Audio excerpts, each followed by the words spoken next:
Welcome back to another action-packed episode of the Deadly Podcast of Kung Fu, brought to you by the Villains Man, where I, myself, JVD, traverses the continuity of both of Marvel's most prolific martial artists.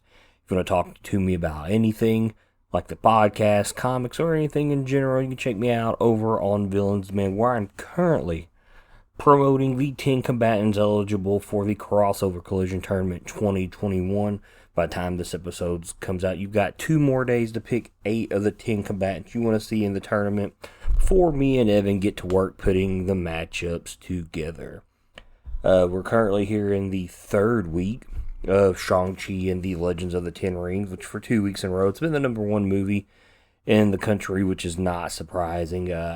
With all the big and positive reviews this movie is getting, just more and more people are getting out there to watch it. And I think that's really good, considering it'll be a while before it's on Disney+. So I like that all these positive things we're hearing about the movie is really driving the MCU crowd to go see the movie, despite, what the country might be going through with the pandemic or what they might have going on in their lives. So I'm very, very happy about that. I did do my own little review and breakdown of what's in the show that could relate to this podcast, comic book wise, a couple weeks ago. So if you want to jump back a couple episodes and go check that out, I'd really appreciate it. But today we're covering issues 9 through 11 in the Deadly Hands of Kung Fu series. 9 and 11 are both Shang-Chi stories, and number 10 is the first solo story for Iron Fist in Deadly Hands of Kung Fu. We know that he was actually part of a 3-way story not too long ago in the Kung Fu special that involved him, Sons of the Tiger, who are always in Deadly Hands of Kung Fu, and Shang-Chi himself, but none of them met. It's just that they were all involved in the story with Fu Manchu, and he's getting his own solo story in this, so it's kind of nice to see, we're getting a little mix-up of both these characters now, and, eventually it'll lead to both of them meeting one of these days in the books. So what I'm going to do is, I'm going to go ahead and skip issue 10 and do 9 and 11 together. So you get both your Shang-Chi stories up front, and this does end his trip through California, and he does head back to New York after this, and then I'll wrap the issue up with the Iron Fist story. So issue 9 is called A Contest of Truth. Continuing his journey through California, Shang-Chi arrives at Golden Gate Park, where he stops a mugging. While dispatching the thug, a young boy excitedly watches and approaches our hero, wanting to know who he is. Also, someone else observes the incident, a young martial artist prodigy named Johnny Chin. Impressed by Shang-Chi's skills, he challenges him to a duel at dawn the next morning. Seeing the boy is hopeful to be as skillful as Shang-Chi one day, Shang turns the contest down, which hopes to show the boy that violence is not the answer. This makes Johnny aggressively demand the duel at dawn, and then he leaves. The boy begs Shang-Chi to accept the challenge because if he defeats Johnny, he'll stop being a bully to everyone in Chinatown and all San Francisco. After our hero continues to refuse the pointless bout, the boy tells him that Chen is a drug dealer, and he has his sister addicted, threatening to kill her if the boy ever tells anybody. Shang-Chi doesn't agree to fight Johnny over the revelation, but decides to meet him in the morning to speak about the boy's sister. The next morning, Shang-Chi is meditating on the beach, and the boy approaches him, apologizing to our hero about lying. He tells Shang-Chi that he doesn't have a sister, but he just wanted Johnny to be taught a lesson about being a bully. As Chen appears, Shang agrees to fight him, but uses a nerve pinch to KO the boy, so he may not witness the fight. After a long fight against such a skilled opponent, Shang-Chi prevails and drags Chen's body out of sight, so the boy cannot see it when he awakens. Before the boy comes to, Shang-Chi slams a rock into his face to give credibility to his lie that he lost. Believing what he is told, Shang-Chi teaches the boy the lesson that violence for the sake of pride is meaningless. As they leave, the boy asks Shang-Chi if he hates him for lying, and he replies in kind, "No, because sometimes it is necessary to lie." The one problem I have with this story, and it's become very apparent here in this series, is that we have an important character to the story, which we have 3. We have Shang-Chi, Johnny Chin, and this boy. This boy has no name, and that drives me nuts. He's very important to the story. He's the character that drives the plot, yet he goes unnamed. And I hate that. It drives me completely crazy. The mugger didn't need a name. The old woman who looked like Aunt May didn't need a name. But this boy needed a name because obviously he had a sister. So that kind of drives me nuts, and I know that's never going to get fixed. So this is a trend that we're going to see more often through the rest of this series, which by the end of this, we've got 24 issues left. Though Shang-Chi and Iron Fist are not in every one of them. So the main villain of this book, if you want to call him a villain, we have no proof that he is a villain or if he's actually bullying anybody, is Johnny Chin, who is a very prideful and very hungry martial artist who's wanting to test his skills. What we see in him is who Shang-Chi would have been if he would have turned into this ruthless assassin that Fu Manchu was training him to be. It's kind of like the Artemis Entreri dark mirror flip of Dritz Duerden in the Legends of Dritz series. Dritz was from an evil race, and if he would have weren't evil, he sees what he would have been in Artemis Entreri. It's a great comparison of characters. If you've not read the Legends of Dritz stuff, it's pretty good stuff if you love fantasy. Go check out those D&D novels. But anyways, they're very close to the same age. They're very closely skilled, and like I said, they're parallels to each other. Especially if Johnny Chin was to be evil. Their fight is very long and drawn out. It's well drawn. That's both figuratively and literally. It's about 6 pages long. Each page has no less than 6 panels. So it's a pretty lengthy fight, and you won't get a lot of this in a comic book these days from Marvel at all. The contest starts out with this double feint that Johnny actually performs, and it actually manages to hit Shang-Chi. So right there, right out of the gate, you know that Shang-Chi has a skilled opponent that's probably going to give him some issues. And it really sets up the possibility that he can win this fight. After this, it's all defense from Shang-Chi. He does not want to be the aggressor. He's still not wishing to hurt Johnny, but Johnny is finally forcing him to fight. This sets Johnny Chin off, and he becomes extremely aggressive during the rest of the fight as Shang-Chi's avoiding his attacks, blocking everything, and won't attack him at all. And then finally, he's forced to go on the offensive when Johnny loses focus and actually hits him with an attack that's meant to kill him. And after this, Shang-Chi makes quick work of him. So it makes you think that Shang-Chi was working towards Johnny Chin's pride to try to ease the tension between them, or maybe ease the fight up to show him that he really, really didn't want to fight. And maybe he just didn't want to hurt his pride because he was actually such a skilled fighter, and maybe, much like himself, he was just misguided. And maybe that's just something Shang-Chi is trying to teach him, because we know there's a lot of lessons being taught here between Johnny Chin and this boy. That, violence isn't always the answer. Maybe that's just what he was showing him. And eventually, Shang-Chi defeats him. And what I would really like out of this is, we know Fu Manchu is watching everything Shang-Chi does. We know that he is in California during this time, and I'd like to think that he's got drones. We're not really sure, but we've seen him watching on monitors. I would like him to take Johnny Chin under his wing, give him some training in some very deadly martial arts, and then Johnny Chin comes back to fight Shang-Chi, and Shang-Chi is forced to fight him and possibly kill him, even though he doesn't want to. And I think that would be a really, really cool comeback for this character later on in their history. So, like I said, this book is full of lessons. We get the lesson that be the bigger person, turn the other cheek.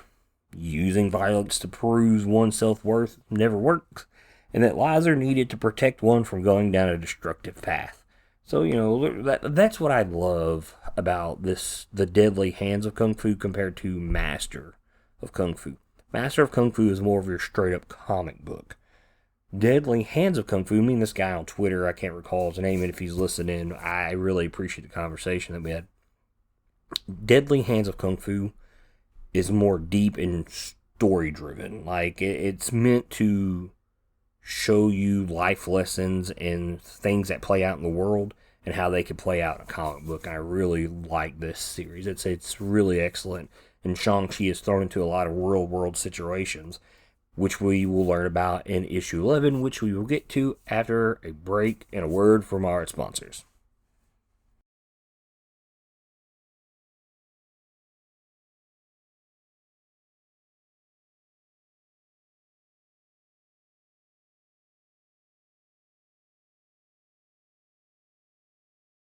And we're back here on Deadly Podcast Kung Fu. Myself, JBD. We're about to dive into issue 11 called A Different Lesson in Blood Unchained, which is a very crazy title. Like I said, we're skipping 10. 10 will be here at the end of the episode because it involves Iron Fist, and we're really going to wrap up the Shang-Chi story in California. So Shang-Chi arrives at the University of California, Berkeley, on the campus where a student named Peters is leading a rally about the right to study whatever one chooses at the college.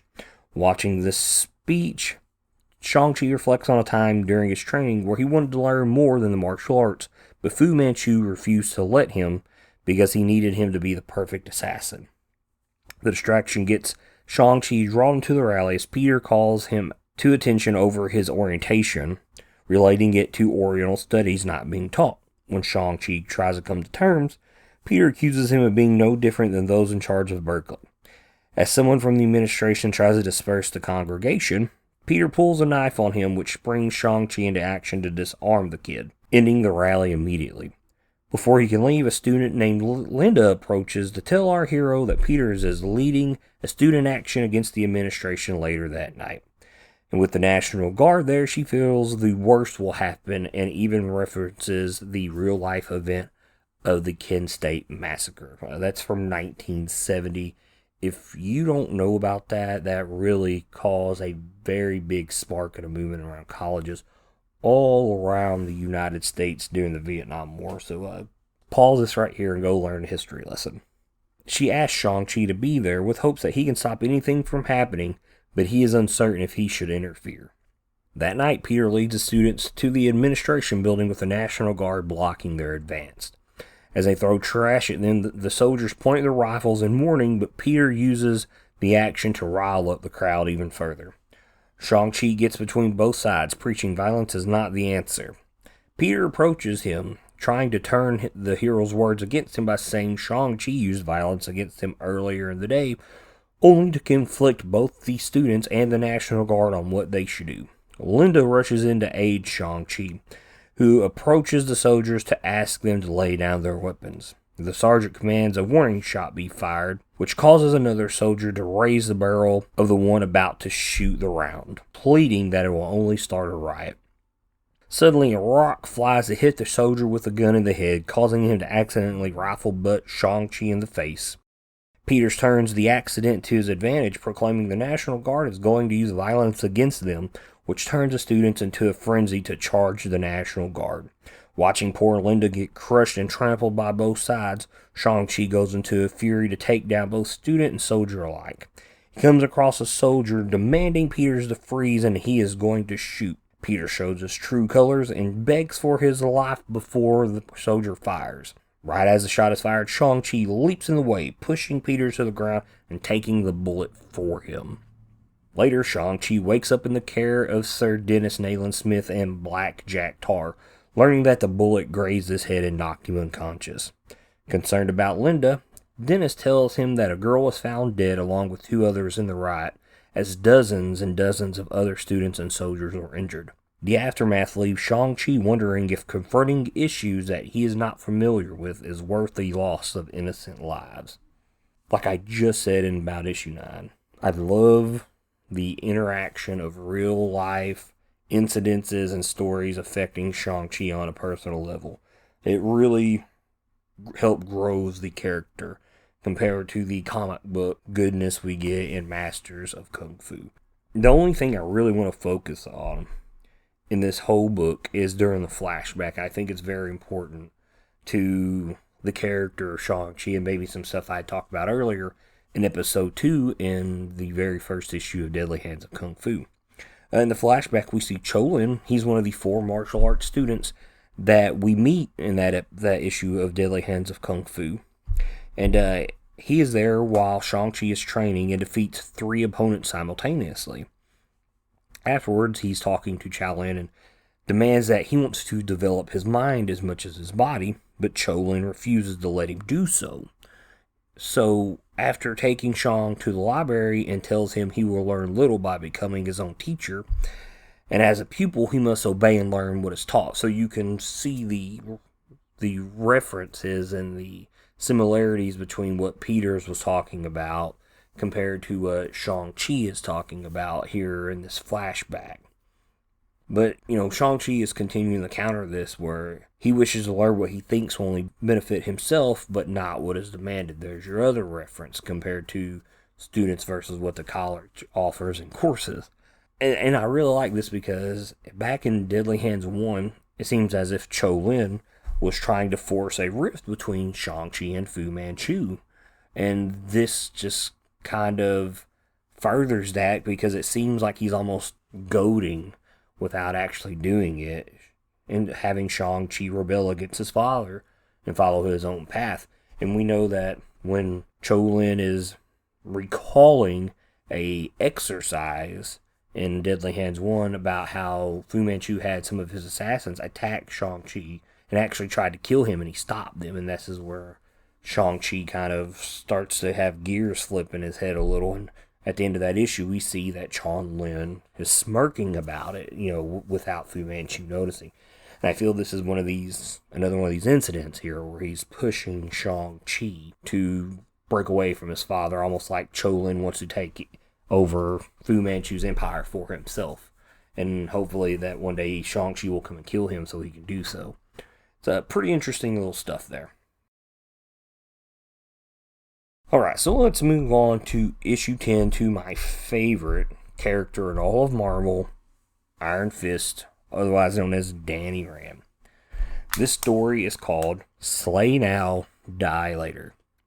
I don't know what it is between the Iron Fist stories and the Shang-Chi stories, but the Iron Fist stories, man, for the most part, have some very terrible titles compared to what you see in the Shang-Chi books. It's kind of upsetting, being a huge fan of Iron Fist. The story starts out at Kennedy Airport, with everyone gathering around for the arrival of a man called the Steel Serpent, who is referenced as a sullen figure of controversy due to being an unstoppable blur of carnage at martial arts tournaments.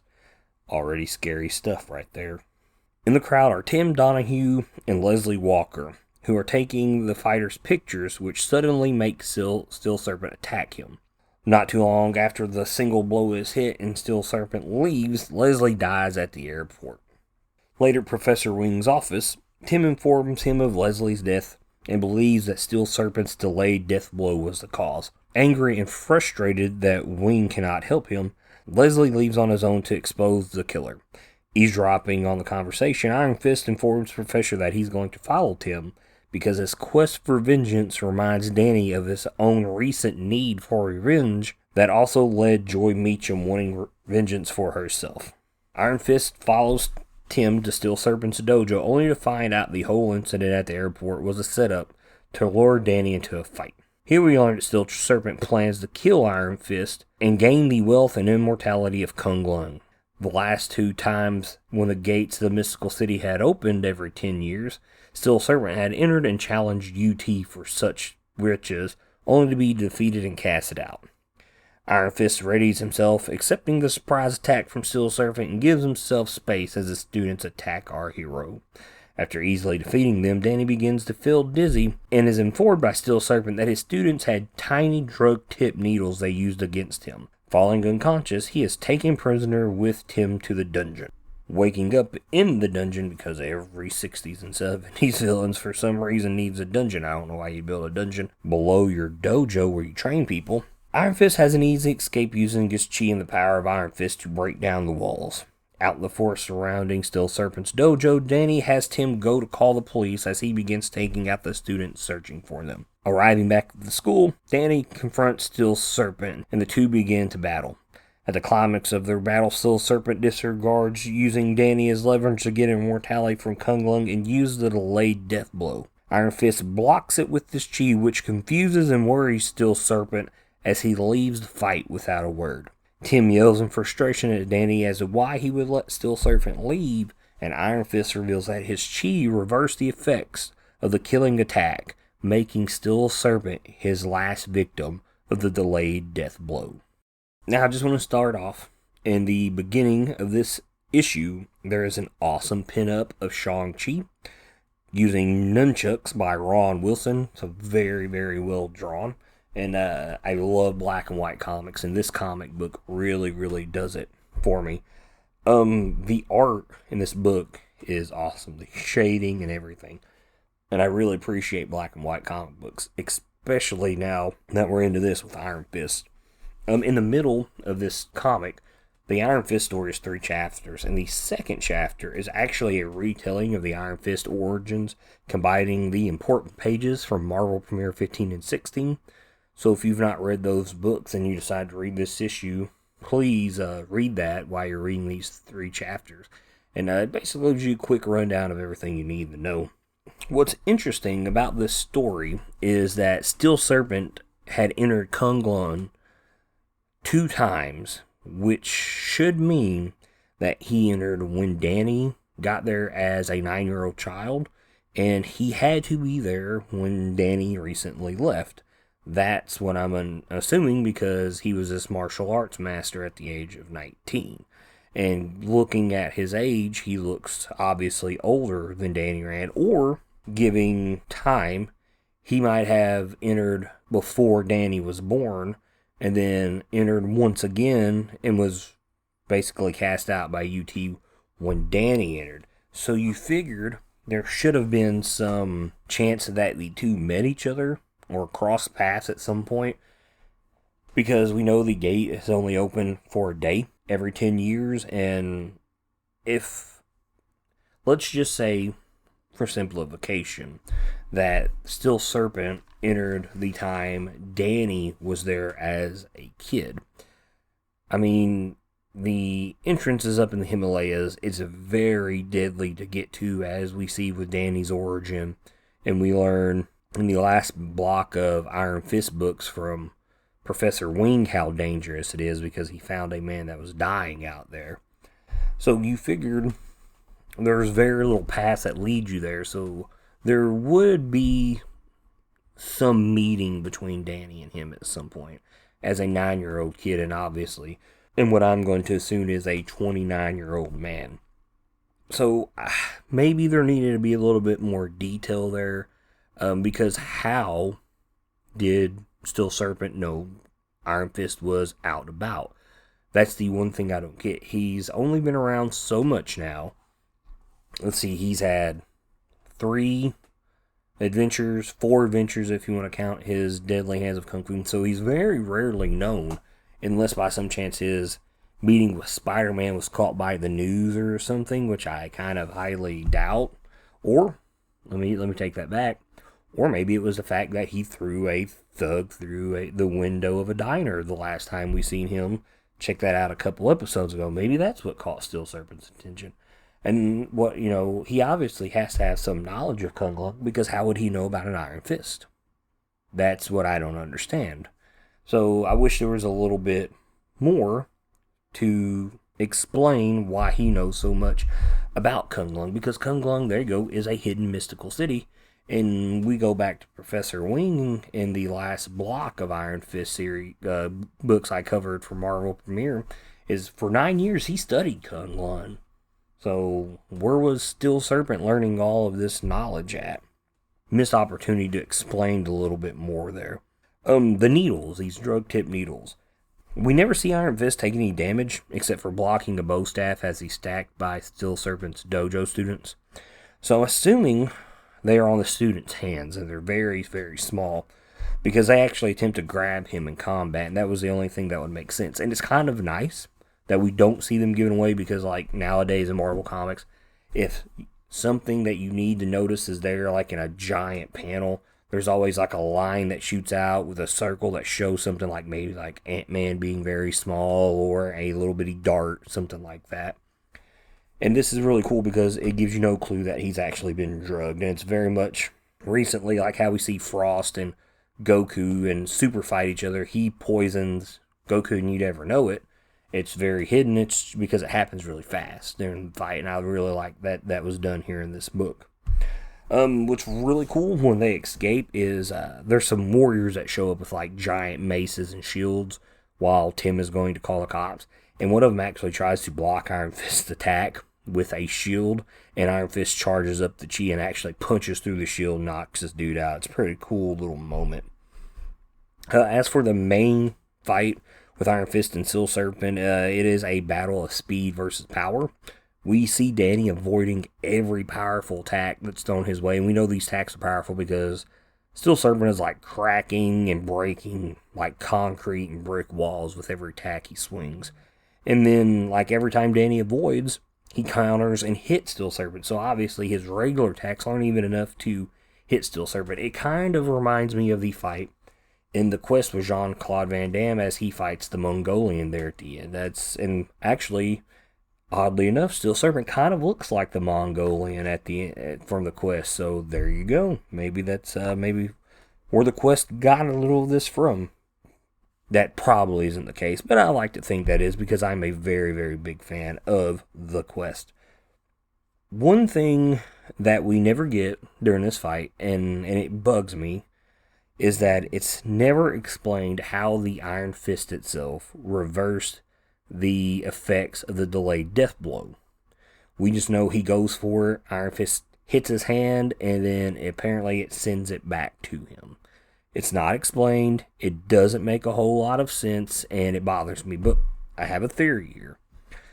If Steel Serpent was a guy who had sought out Kun-Lun, wanted to be immortal, like eat from the tree of immortality, maybe he studied how to harness chi, because it's not a thing that's known through every fighter in the world, and that's still prevalent in Marvel Comics today, because Shang-Chi and Iron Fist are two characters who always teach people how to harness their chi. So maybe he found some technique that allowed him to actually harness a dark chi. And what it was is when he hits you, the dark chi actually steals your life force, because we know chi is life force. It's a positive life force. And his chi actually steals your chi. I'd like to think that's the case. I don't know what it is, but I think that sounds pretty cool, and I would like for it to actually be that way. And in my mind, headcanon, that's what it's going to be, and that's what I'm going to stick with. And sticking with that, we're going to wrap up this episode of The Deadly Hands of Kung Fu, brought to you by The Villains Man. Like I said, I'm JVD. You can follow me on Twitter at Villains Man. If you like The Villains Man, check us out on Facebook, check us out on Instagram and Twitter. All you got to do is search The Villains Man. You'll find us and give us a like. If you're listening to the Deadly Podcast over on Podchaser, check us out over on the In-Nerd Circle. A lot of those guys have reviews over Shang-Chi and the Ten Rings that I'm sure they would appreciate if you would check out along with my own. But while you're there, leave us a rating. I'd really appreciate it. Wherever you listen to your podcast, give us a rating. I don't care if you like the pod. I don't care if you dislike the pod. Let me know what you like. Let me know what you dislike. But if you like our music, go check out Russian Tiger by Kuro over on SoundCloud. I'm sure he would really appreciate it. Wherever you're on social media, please like and share the episodes. I'd really appreciate that. But in the end, guys, remember, support your favorite podcasts, support your local comic book shops, and keep reading comics, guys.